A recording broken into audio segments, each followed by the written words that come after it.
it didn't surprise me how bad the Eagles' offense was in the second half because I said this last week. I pointed this out last week. By the way, check out the video that I posted. The Eagles' offense is too predictable. I was looking, I was like, okay, what is wrong with this offense? It's pretty simple. All they did in the game was rollouts, nakeds, hitches, and slants, and fade routes. That's it. That's all you're gonna see, really. That's all you're gonna see. Literally. Hitches, fade routes, rollouts, nakeds.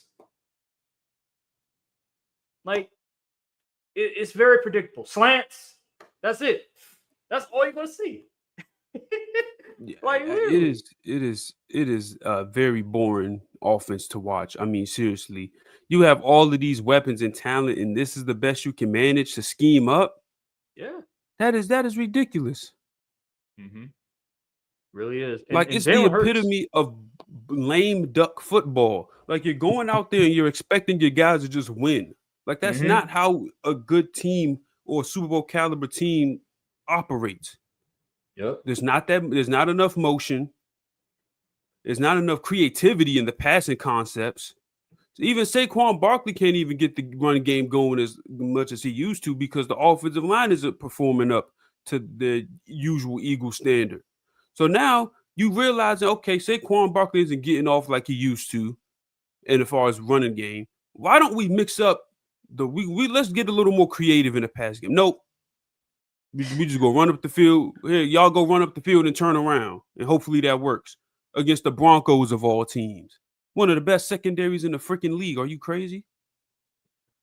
That's just this is how many times does the head coaching staff, well, not head, just the coaching staff in general, has to see the offense completely fall off in the second half to think, maybe we should change this. Yeah. I don't know. And I'm looking at it, and it's a few things. There's a few things. One, AJ Brown. First of all, that the pass that Yeah, has been going viral. That's all on AJ Brown. yeah, If he doesn't slow down, touchdown. I don't know what he was doing. I don't know what he was thinking, but why would you slow down in that moment? It makes absolutely no sense. Um, and then there was two plays by Jahan Dotson as well. Remember that one play? It was toward the sideline. I thought that was a great pass by Jalen Hurts. It's just Jahan Dotson. He needs to have his feet in bounds. They yeah. reversed. I I think do they agree with reversed the that. call and said it was incomplete. And then there was another play as well. Jahan Dotson, he didn't track the ball correctly, and it ended up was an incompletion. So there's some miscommunication going on with the receivers and the quarterback that I don't understand. And lastly, I think Jalen Hurts. I saw this twice where he couldn't identify that Hufunga was going to blitz on the play. He would literally pre-snap. He would just look away from Hufunga for whatever reason, and Hufunga fooled him twice. He fooled him twice. At the last second, he would go to the line of scrimmage and he would blitz. Now, the difference between what Hufunga did and what Devin Lloyd did is that it didn't look like Hufunga was all of a sudden, okay, I'm going to cover, I'm going to play coverage, and then I'm going to blitz. You know what I mean? How Devin Lloyd, he actually was about to blitz, and then literally at the last millisecond went to cover and got the pick. Ufunga was like, okay, I'm in the zone, and then at the last second, I'm going to get to the line of scrimmage as the receiver is coming to motion. And for whatever reason, Jalen Hurts twice didn't recognize Ufunga on the blitz, and it hurt them. So Jalen Hurts also needs to play better and identify that, hey, maybe you should keep watch of Ufunga. But he didn't. And twice, one of them incomplete pass. I think the second one was nearly an interception. So Jalen Hurts has to play better as well. But for the most part, I think the blame has to go to the offensive coordinator and the passing game coordinator and the head coach for not making this offense more dynamic, not mixing up the passing concepts because they're way too predictable. You have Devontae Smith, you have AJ Brown, you have a really good offense. The offensive line was holding up in the passing game. Jalen Hurts was third in time to throw this week. Third. And yet you weren't able to get over 20 points? How does that make sense? It just doesn't. So at the end of the day, the blame goes to the offensive coordinator and the passing game coordinator, the head coach. I got a question for you. Yeah.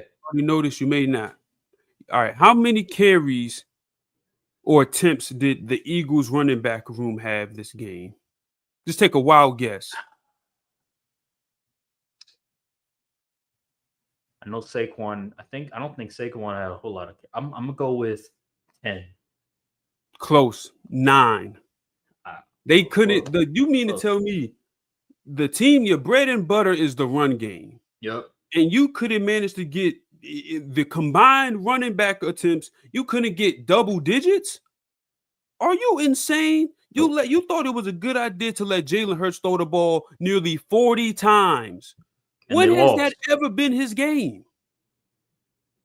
I don't know if they were trying to appease the wide receiving group or they just overthought the matchup versus the Broncos. I know the Broncos have a stout run defense, but dang, you throwing the ball 40 times at home?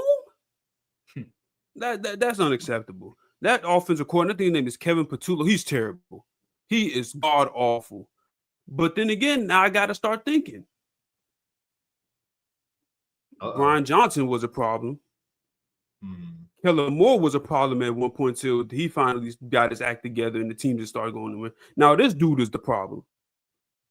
What does Nick Sirianni actually do? Seriously, what does he do? Out. I have no clue. Because besides the tush push, I have no clue. Like, what does he even do? It's just like he's just there. He's like a poster board, poster child for the team. Like, what does he even do? It's ridiculous. And the Eagles, man, this is going to get worse because that schedule is still tough. They still got some tough games. They got a lot of tough games out early. But if teams are just going to be like, well, they're just going to call the most vanilla offense ever, we know what routes to sit on. Right. So until that changes, continue to expect these second half collapses, continue to expect them narrowly escaping these wins. The Eagles are 4-1, but if their point differential is in the double digits, that's terrible. They're ranked double digits in point differential. Their point differential is closer to the Commanders than it is to the Bills or Lions.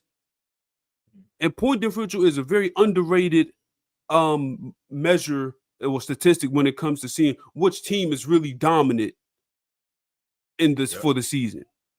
And a 4-1 team actually let me look up the point differential. Matter of fact, we're gonna get these stats right. The fortunate thing for the Eagles is that their defense is still really good, but it's just that offense is struggling. The Eagles are ranked 13th in a point differential. Yeah, that's not going to cut 16. It's not going to cut it. Teams above the Eagles in point differential. The Chiefs, Packers, Patriots, Vikings, Jags, Broncos, Commanders, Bills, Seahawks, Texans are ranked above the Eagles in point differential. Lions and the Colts. That's not going to cut it. That is not going to cut it.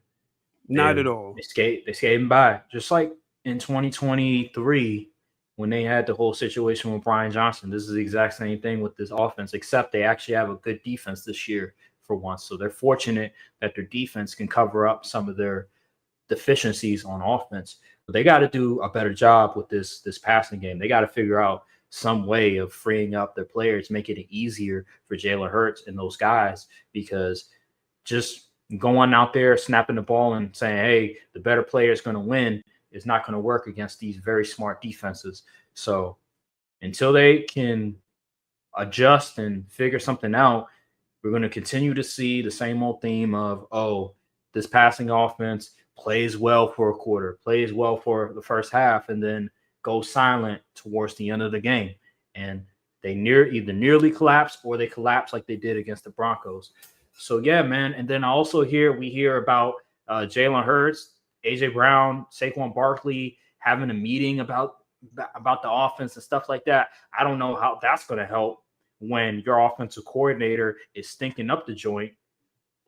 What more can they do if the offensive coordinator is going to call the same plays over and over again, the same passing concepts over and over again, nakeds, rollouts, hitches, fade routes, and slants?